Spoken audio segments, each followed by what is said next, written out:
Au sud de la frontière américaine, les agents de la DEA se livrent à un jeu du chat et de la souris excessivement dangereux.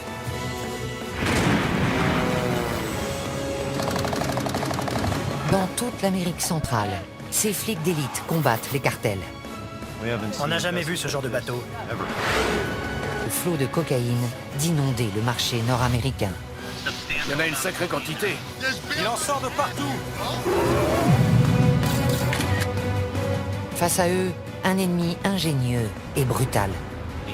Il a avalé 100 boulettes, l'équivalent d'1 kilo. Des milliards de dollars sont en jeu. La vache. Ça fait un paquet de blé. Allez-y, nettoyez le secteur. Bon sang. Découvrez les coulisses d'une guerre dont tout le monde a entendu parler, Le voilà. mais dont peu connaissent la réalité. Vous ne nous dites pas la vérité. C'est lui avec le bébé. Nom de Dieu. Oh, bon sang.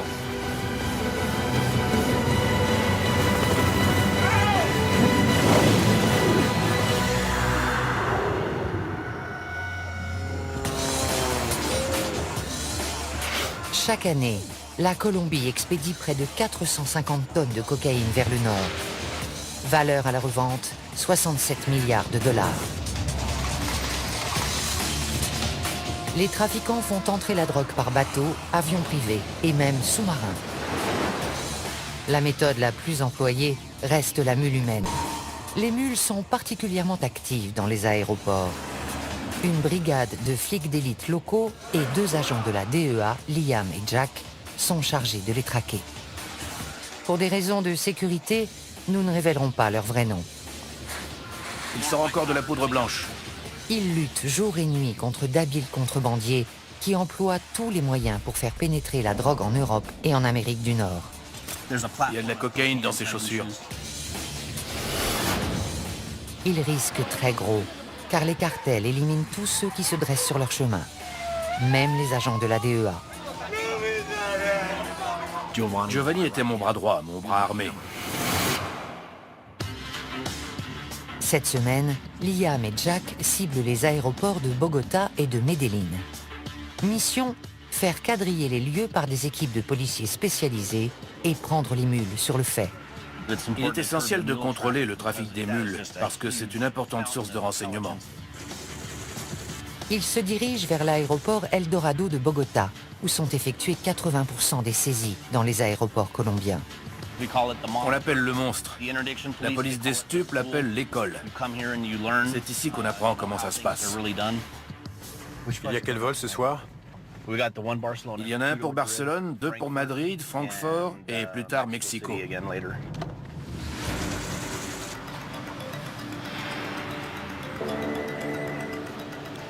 Allô?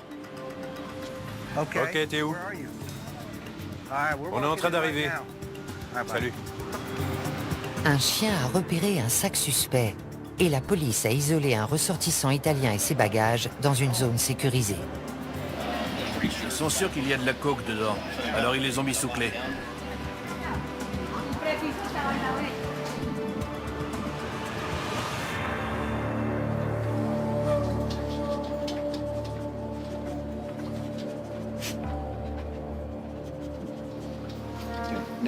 Ils vont fouiller.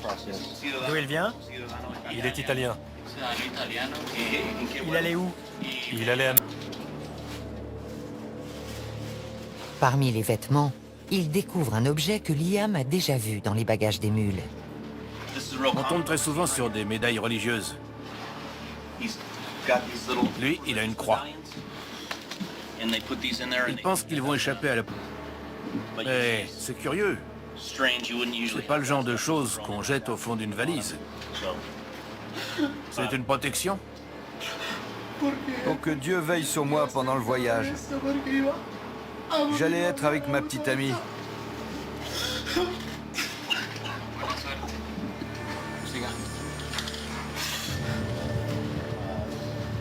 La veste n'est pas normale à la palpation. Il y a quelque chose de lourd dans la doublure. Il perce le tissu pour récupérer la substance et la passer dans ce test de détection positif à la cocaïne. Dans ce cas, le jeune Italien sera arrêté et passera les 3 prochaines années dans une prison colombienne. Voilà. Test positif à la cocaïne. Positif.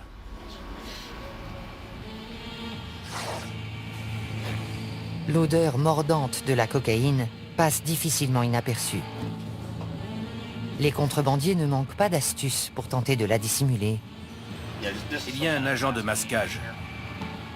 C'est peut-être un détergent utilisé pour couvrir l'odeur.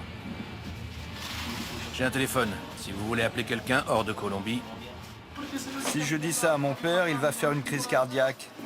Ça va le tuer. Il faut surtout pas qu'il le sache.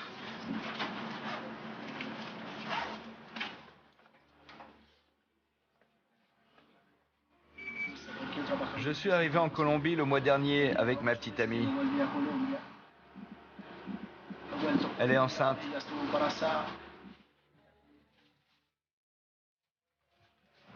Je l'ai fait pour l'argent, pour pouvoir créer une entreprise, parce que je ne voulais pas qu'elle me quitte.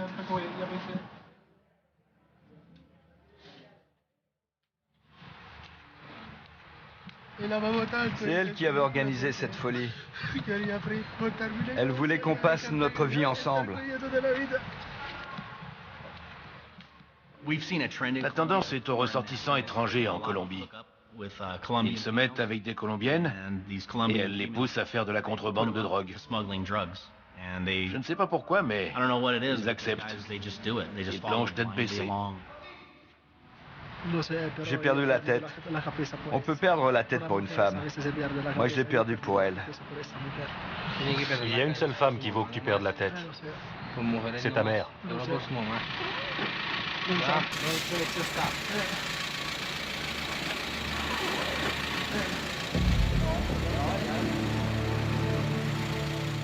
Le boulot de Liam et de Jack ne se résume pas à arrêter des mules. Leur objectif principal est de les suivre jusqu'à la source. Au revoir. La mule est tout en bas de la pyramide. Au-dessus, il y a le recruteur.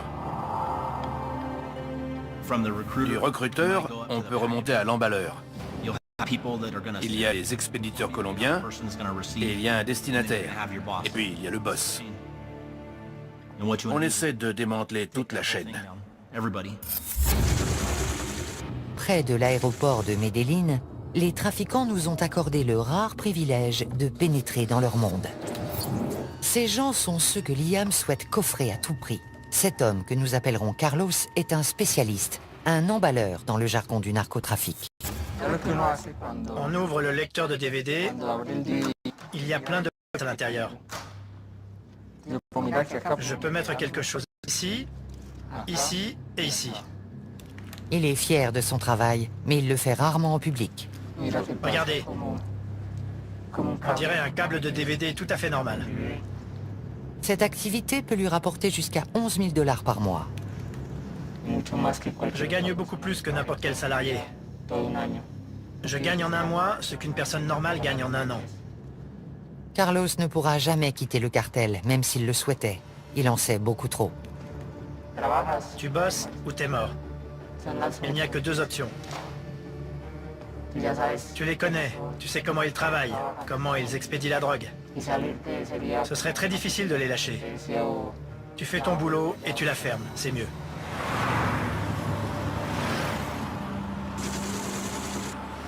Dans une autre planque, un autre spécialiste prend des risques encore plus grands. C'est une mule que nous nommerons José. Allô? Comment tu vas? Au bout du fil, le boss de José. Il veut savoir si la coke est prête à partir. Oui, ils viennent d'arriver. Marty a envoyé des chocolats.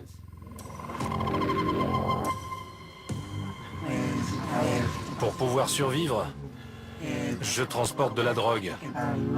Je la transporte par avion, dans mon jean.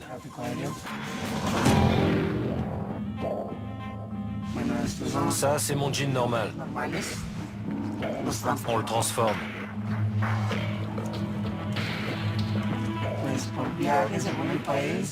Je gagne entre 8 000 et 9 000 $ par voyage. J'ai toujours peur.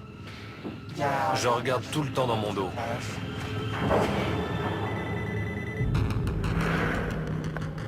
Un autre appel. Cette fois, ce sont les directives. Ils te veulent y aller. Et si tu es prêt mentalement, ils te font répéter ce que tu vas dire, ce que tu vas faire, pourquoi tu voyages. Tu connais ton rôle quand tu arrives à l'aéroport.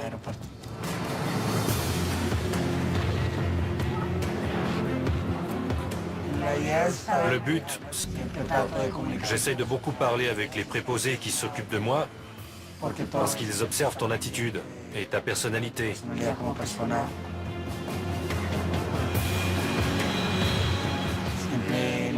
Ma mère vient m'attendre à l'aéroport. Et quand j'arrive, elle me serre dans ses bras et elle m'embrasse. Ce n'est pas facile pour elle. Ce n'est pas normal. Ma mère est une femme bien.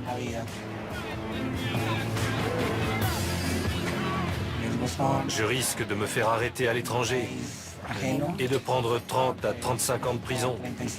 Ça vaut le coup. C'est nécessaire.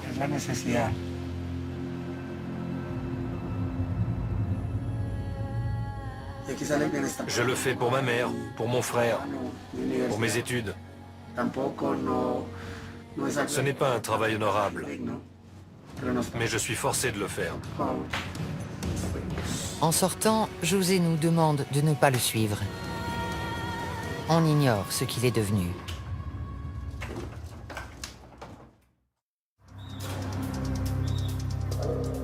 Au terminal de fret de l'aéroport de Bogota, les agents de la DEA et leurs collègues colombiens viennent de découvrir de la cocaïne dissimulée dans un colis d'aspect anodin. L'imagination n'a pas de limite. Ce paquet était expédié en Angleterre. C'est un livre pour enfants. À première vue, il a l'air normal. Mais il dit qu'on a dissimulé de la cocaïne dans la couverture. Vous voyez, à l'intérieur de cet os, ça vire au bleu. C'est de la cocaïne. Intéressant. De la cocaïne cachée dans ses paires de sandales. De la cocaïne dans les poignées de ses instruments dentaires. Les hommes de la brigade des stupes colombienne sont les meilleurs du monde. J'ai commencé à travailler avec eux à mon arrivée et j'ai vu des choses hallucinantes. Je me demandais comment ils faisaient pour découvrir tout ça. Je crois qu'on nous en apporte un autre.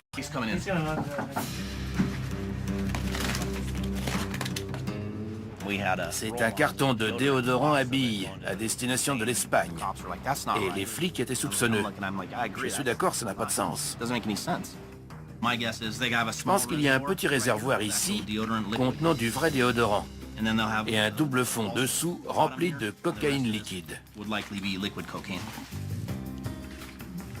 Je vais passer pour un crétin si je me trompe. Mais d'après mon expérience, je dois être dans le vrai. Perce un petit trou ici. Liquide.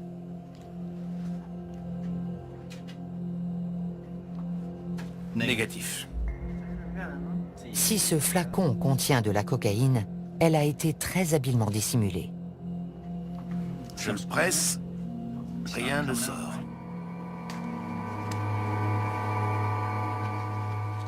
Bleu, positif, cocaïne. Il y a bien de la cocaïne, comme je l'avais dit. Je me sens moins bête. C'est de la cocaïne liquide. Encore un point pour les flics. J'aime la chasse. Une bonne journée pour moi, c'est avoir des informations et remonter la piste.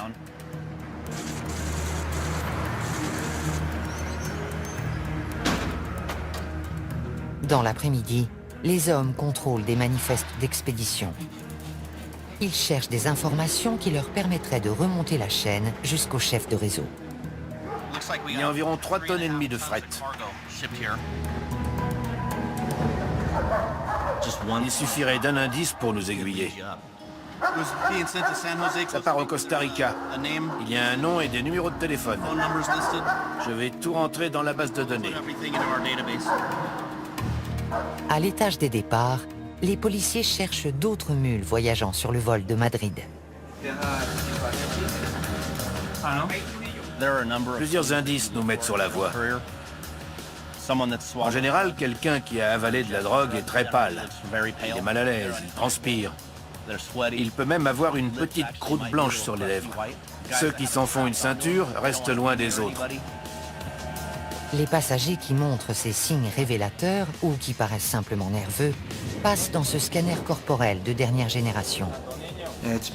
C'est un appareil à rayons X qui radiographie les organes internes pour voir si la personne a avalé des capsules d'héroïne ou de cocaïne. Un Italien traverse le portique sans problème. Mais l'aspect de ses chaussures alerte les policiers. On a interpellé un passager italien. Veuillez retirer vos chaussures, monsieur. On va pratiquer les premiers tests pour voir s'il y a de la cocaïne ou de l'héroïne dans ses chaussures. C'est positif à la cocaïne.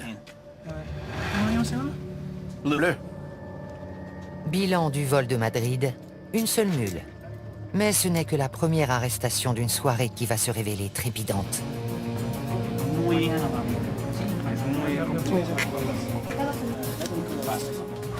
Il pèse très lourd. Trop lourd.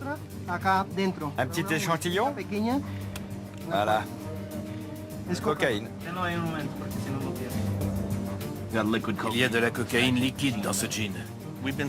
On voit de la cocaïne liquide au quotidien depuis environ 1 an et demi. On en saisit beaucoup parce que c'est facile à dissimuler. Quand une méthode marche, ils s'en servent jusqu'à ce qu'elle ne marche plus, et là ils changent. Parmi les nouvelles techniques, les vêtements imbibés de coke liquide. Il les trempe dedans, comme pour faire la couleur qui ressort est caractéristique de la cocaïne. Arrivés à destination, les vêtements subissent un traitement à l'alcool pour extraire la drogue. Ensuite, un passage au micro-ondes transforme le liquide en poudre prête à la revente.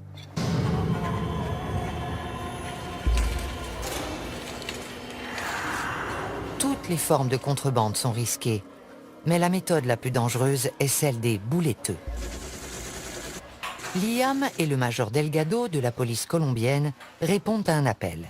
Une mule qui avait ingéré 40 boulettes a été arrêtée. Cette fois, il ne s'agit pas de cocaïne, mais d'héroïne. Si elle se répand dans l'organisme, elle tue encore plus vite que la coke. Nous sommes à l'hôpital Anguattiloa. Cette femme a été prise ce matin.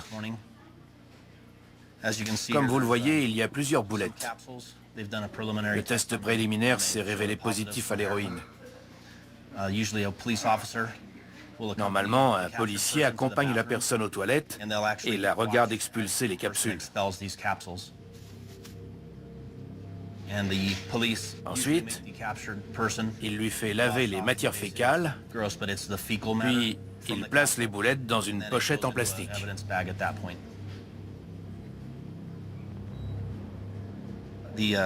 La femme dit qu'elle a avalé 40 capsules. Jusqu'à présent, elle en a expulsé 36. Il en reste 4. Elle espère qu'elle va les expulser bientôt, parce qu'elle craint pour sa vie. Malheureusement, sa vie n'est pas seule en jeu. Elle est enceinte. J'étais obligée de le faire. Je suis au chômage et j'ai besoin d'argent pour nourrir mes enfants. J'ai honte. Je viens d'une bonne famille. Il ne pouvait rien arriver de pire. J'ai déshonoré mon nom. Les miens vont me rejeter. Je sais qu'une longue route m'attend. Je m'inquiète pour mes enfants. J'ai fait ça pour eux. Liam a entendu des centaines d'histoires tragiques, de mauvaises décisions prises pour de l'argent facile. Ils peuvent se faire beaucoup d'argent. S'ils réfléchissent à court terme, ils trouvent que ça vaut la peine. Ils pensent qu'ils ne se feront pas arrêter. Mais on les prend à tous les coups. Ça ne vaut pas la peine. Ils peuvent y laisser la liberté ou même la vie. Mais pour ceux qui les emploient, les bouletteux ne valent que le produit qu'ils transportent. Pour préparer la cocaïne à être ingérée, elle doit être emballée dans des capsules de préservatifs.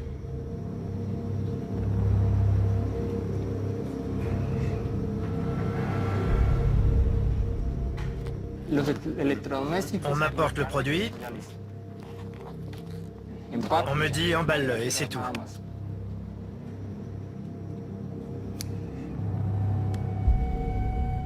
Je ne sais pas qui le transporte. Ce qui compte, c'est d'être payé. Une fois le kilo en boulettes, on engage une mule qui les avalera pour le transport. Nous appellerons celle-ci Moreau. Moreau est bouletteux depuis 10 ans. Il connaît parfaitement les risques. Jusqu'à présent, j'ai fait beaucoup de voyages et je m'en suis sorti vivant. Mais j'ai beaucoup d'amis qui sont morts en traversant la frontière.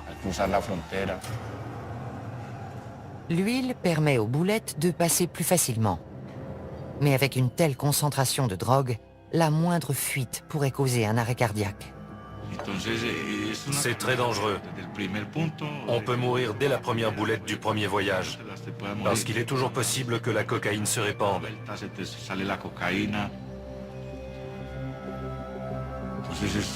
C'est le métier de la mort. Quand on part, on ne sait jamais si on va arriver en vie. Ça me terrifie. Vraiment. Les horreurs du narcotrafic ne se limitent pas aux mules. On compte aussi d'innombrables victimes parmi la population et la police colombienne. Une réalité qui frappe Liam et Jack de plein fouet. Ils viennent d'apprendre qu'un de leurs plus proches collègues a été assassiné au cours d'une rencontre avec un informateur à Medellín. Il s'appelait Giovanni. J'étais très proche de lui, c'est dur.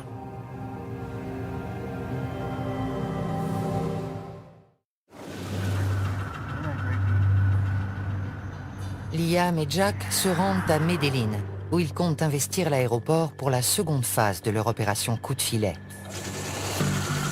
L'objectif de ce voyage dépasse le strict cadre de l'arrestation de mules.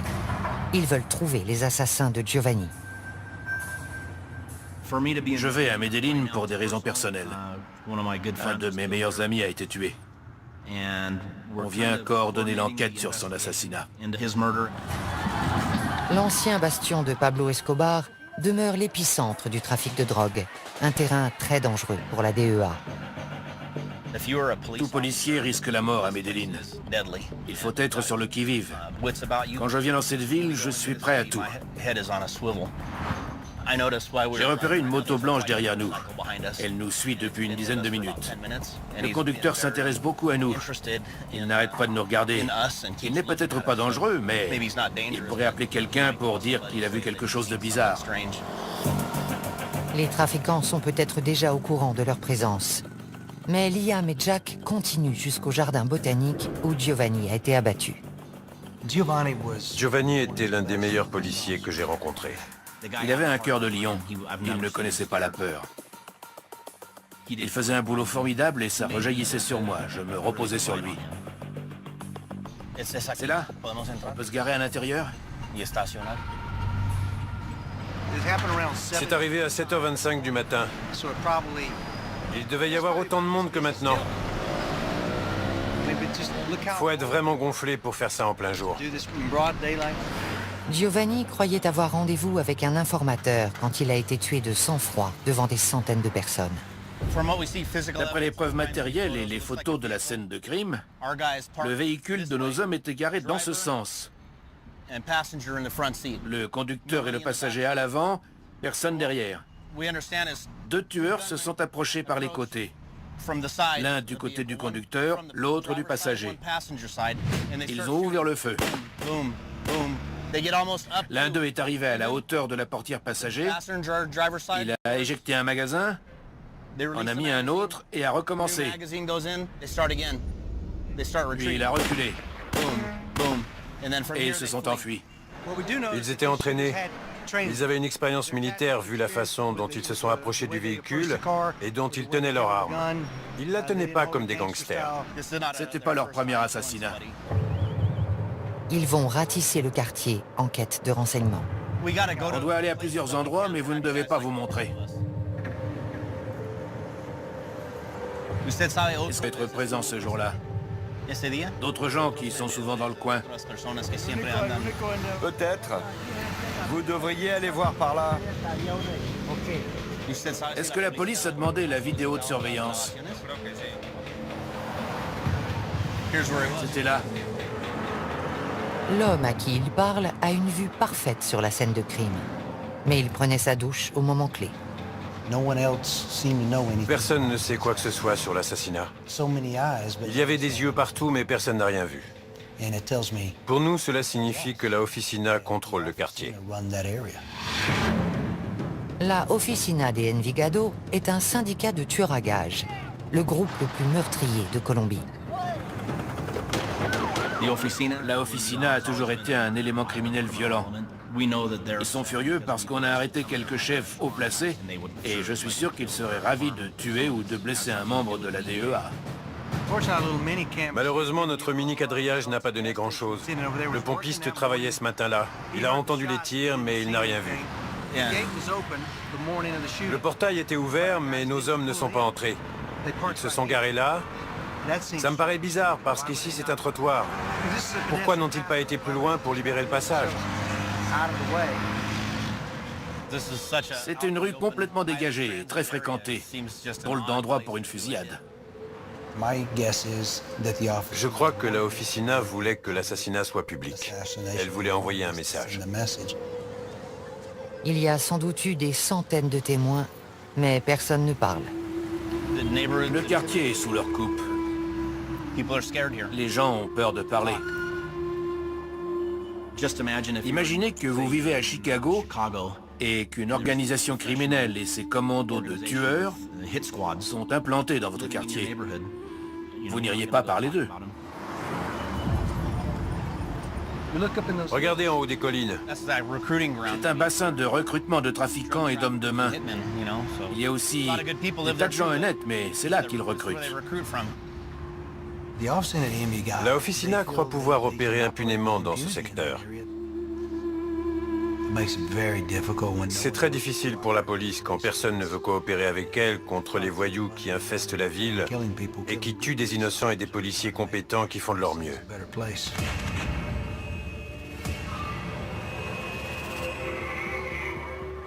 Caché dans ces collines, un tueur à la solde d'un cartel a accepté de nous confier sa vision de la guerre en cours. Il se prépare pour son prochain contrat, qui ne lui rapportera que 400 $. J'avais 16 ans quand j'ai commencé.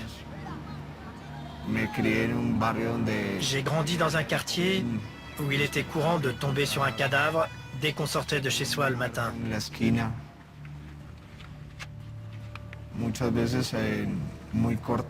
Quand on est très jeune, l'esprit assimile ce genre de choses.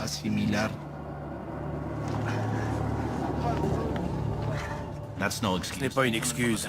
Venir d'un quartier défavorisé n'autorise pas à tuer.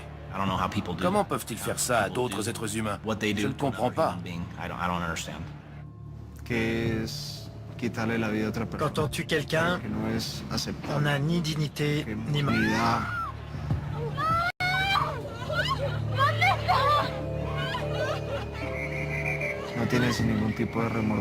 On n'éprouve aucun remords. On ne se sent pas coupable. Et chaque fois, c'est plus facile. On devient plus impitoyable.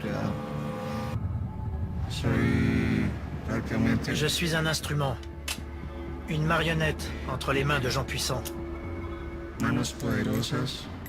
Ils se servent de moi pour imposer leurs lois à tout prix.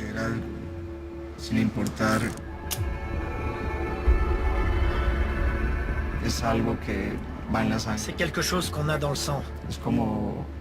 Comme un fil dans un tissu. Quand on commence à tirer dessus, on ne s'arrête plus. Il n'y a pas de compassion.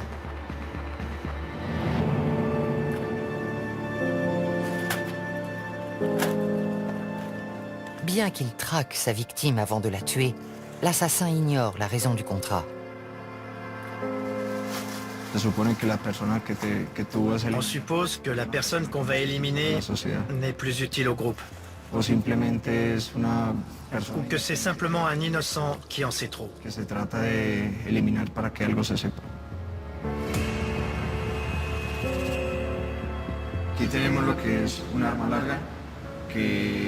Ce fusil sert pour les boulots où on doit percer des gilets pare-balles.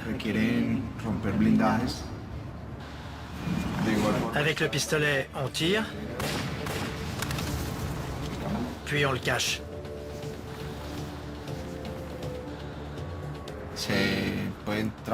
On peut enduire les balles de poison. Ici, c'est du cyanure. Une simple éraflure sur la jambe entraîne la mort.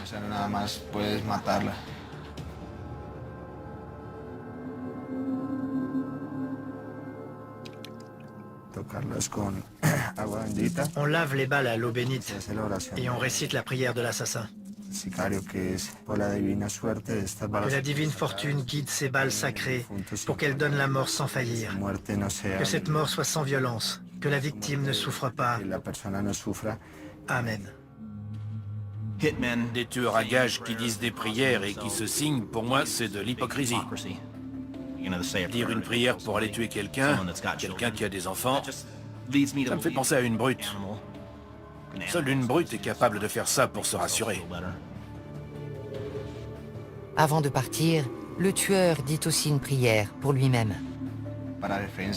Pour la défense de mon âme et de mon corps. S'il y a des yeux, qu'ils ne me voient pas. S'il y a des mains, qu'elles ne me touchent pas. Que mon corps ne soit pas blessé. Que mon sang ne coule pas et que je ne perde pas mon âme. Au nom du Père éternel et de la Sainte Trinité. Amen.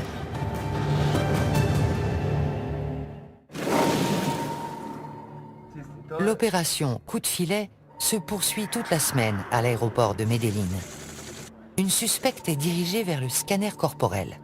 Les rayons X montrent des images très bizarres, de taille et de forme identiques. Ce n'est pas normal pour des organes internes. C'est la première fois que je vois ça et j'ai vu des milliers de scans corporels. On dirait des entrailles d'extraterrestres. C'est très étrange. 1 heure plus tard, Liam et Jack se rendent aux urgences pour prendre des nouvelles de la jeune femme, dont la vie est en danger. Elle a avalé 42 capsules. C'est de la cocaïne? De la cocaïne liquide, apparemment. Les capsules n'ont pas été emballées par un spécialiste. Elles sont pleines de poches d'air. Mortel. J'ai rarement vu des boulettes aussi mal faites. Elles sont pleines d'air, c'est dément. J'ai jamais vu ça. Normalement, on retire l'air parce que la température interne le dilate. J'espère qu'elle va les expulser, sinon il y a de fortes chances pour que ça se passe mal. Les poches d'air sont très dangereuses pour elle.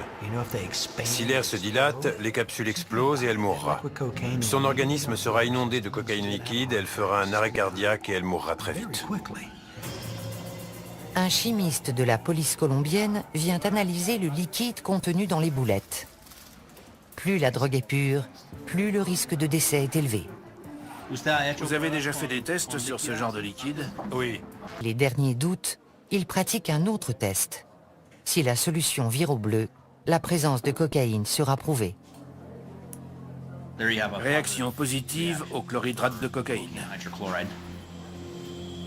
Soudain, la bouletteuse se tord de douleur. Tu ne te sens pas bien? Pas bien du tout. On t'a donné un laxatif? Oui, Tu as mal? j'ai très mal au ventre. Liam veut savoir pourquoi elle a fait ça. À cause du stress et du manque d'argent. Tout le monde fait des erreurs. Les plus démunis font des proies faciles pour les recruteurs de mules.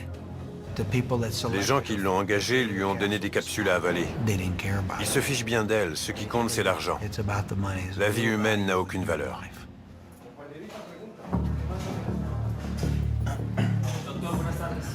Qu'est-ce qui se passerait si l'une d'elles s'ouvrait? Il faudrait pratiquer une opération à haut risque. Je vois. Vous pensez qu'elle va les garder longtemps dans l'estomac? Non. Plusieurs jours, ce serait extrêmement dangereux. Si c'est quelques heures, les chances de survie sont meilleures.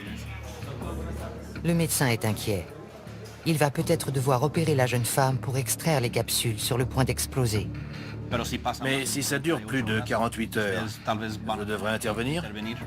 Sans doute. D'après le médecin, si ces boulettes mal faites restent plus de 48 heures dans le système digestif de la patiente, c'est la mort presque à coup sûr. Il lui est arrivé de devoir ouvrir entièrement la cavité abdominale pour les extraire. Si la jeune femme a pesé les conséquences de sa décision, son recruteur a certainement minimisé les risques. Ils leur disent « T'inquiète pas, on a payé les flics, on le fait tout le temps. Tu vas gagner de l'argent, il n'y a aucun problème. » La mule qui croit ce mensonge commet sa première erreur. Son décès serait la première mort par overdose de l'opération Coup de filet. Non, c'est pas facile. Giovanni me disait tous les jours « Estamos en guerra », on est en guerre. « Somos un equipo, estamos en guerra ». On est une équipe, on est en guerre. C'était son leitmotiv.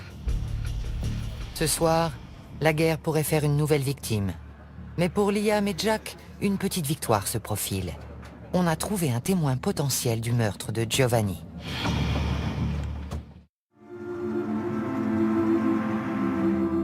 Avant d'entamer une journée chargée, les deux agents passent prendre des nouvelles de la jeune bouletteuse.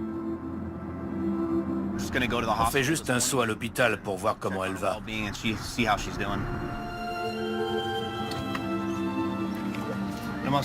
On voudrait parler à la jeune femme. Juste 5 minutes.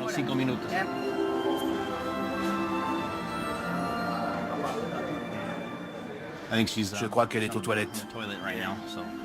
Elle a expulsé la dernière? La dernière est passée. Le lendemain, quand je l'ai vue, j'ai été étonné qu'elle ait passé la nuit. Les formalités de sortie vont prendre une demi-heure. Ensuite, ils l'emmèneront en comparution initiale, puis en cellule. Mais elle a survécu. Bonjour, comment ça va? Bien, beaucoup mieux. J'ai plus mal. Elle a eu beaucoup de chance d'expulser toutes les boulettes. Elle est complètement remise.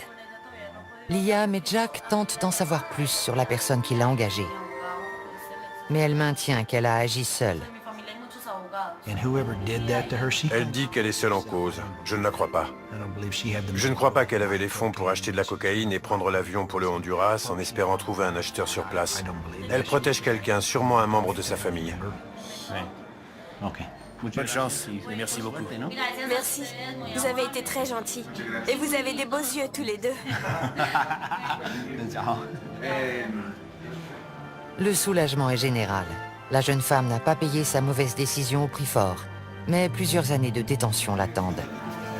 Elle va faire de la prison, c'est triste. Elle sera peut-être un peu moins heureuse, mais un peu plus avisée.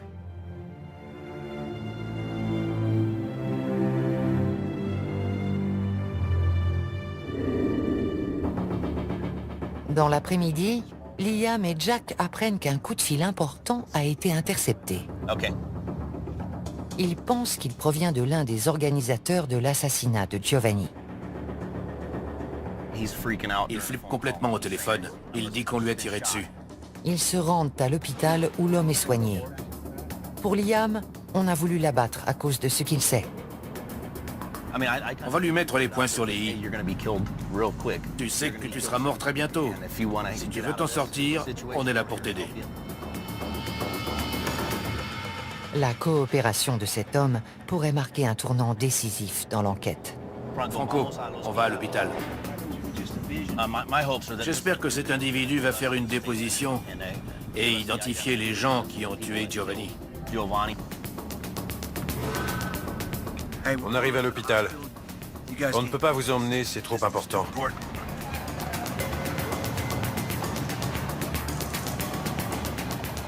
On voudrait l'interroger. Il vient d'être blessé. Espérons que ça lui a ouvert les yeux et qu'il nous donnera des informations sur les tireurs. S'il capture le responsable de l'assassinat de Giovanni, c'est tout un réseau de tueurs qui pourrait tomber. Ils ressortent une trentaine de minutes plus tard, plus tôt que prévu. Alors?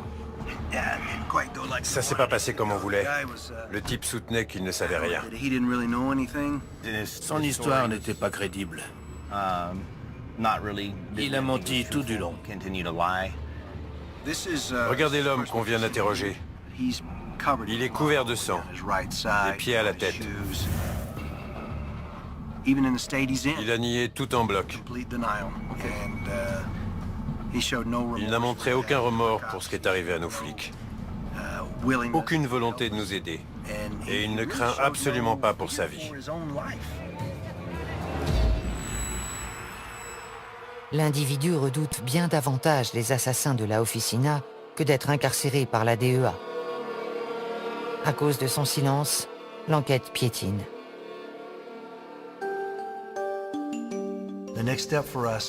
La prochaine étape consiste à demander un mandat d'arrêt pour cette personne. Qu'on le mette au moins derrière les barreaux, où on pourra le protéger. Car il est notre suspect principal, mais aussi notre témoin principal. On emploie toutes les méthodes d'investigation possibles. C'est ma façon de lui rendre hommage. J'essaye de résoudre l'affaire et je reste en contact avec sa veuve. C'est important. Il aurait fait pareil pour moi. On n'enquêtait pas sur la Officina de Envigado, mais maintenant on les a dans le collimateur. On n'oubliera pas, on ne laissera pas passer.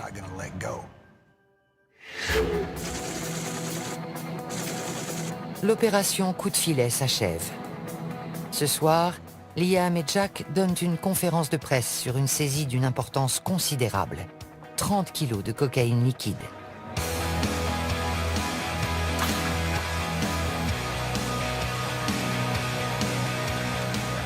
Chacun de ces sachets d'apparence anodine contient un ballon de la plus pure cocaïne liquide. Elle a été dissimulée avec art, mais c'est le boulot de la DEA. Vous avez essayé de ce côté? Non, je le sens au toucher. Pas à l'odeur. Ils sentent rien, mais eux, ils ont reniflé plus de cocaïne que moi. Si vous l'ouvrez normalement et que vous pressez dessus, il sentira de la mayonnaise ou du ketchup. Et vous ne sentirez pas la cocaïne.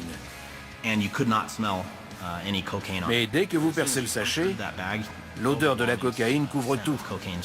Celui qui l'a emballé a fait du bon boulot pour la masquer. C'est une bonne méthode de contrebande. On a tout vu ici, dans le pantalon, les vêtements imbibés. Leur imagination en matière de cachette n'a pas de borne. Cette saisie est une victoire pour la DEA et ses collègues colombiens. Et alors même qu'ils se réjouissent, les trafiquants échafaudent de nouveaux plans et expédient des tonnes de drogue vers l'Amérique du Nord. On nous demande si ça vaut la peine, si on change quelque chose. Il n'y a pas de doute, on est efficace. La présence de la DEA en Colombie a réduit le trafic de drogue. Depuis mon arrivée, la sécurité publique s'est améliorée. L'économie et la population s'en trouvent mieux. Soldats dans une guerre d'une violence inouïe, confrontés à la puissance de milliards de dollars, Liam et Jack poursuivent le combat.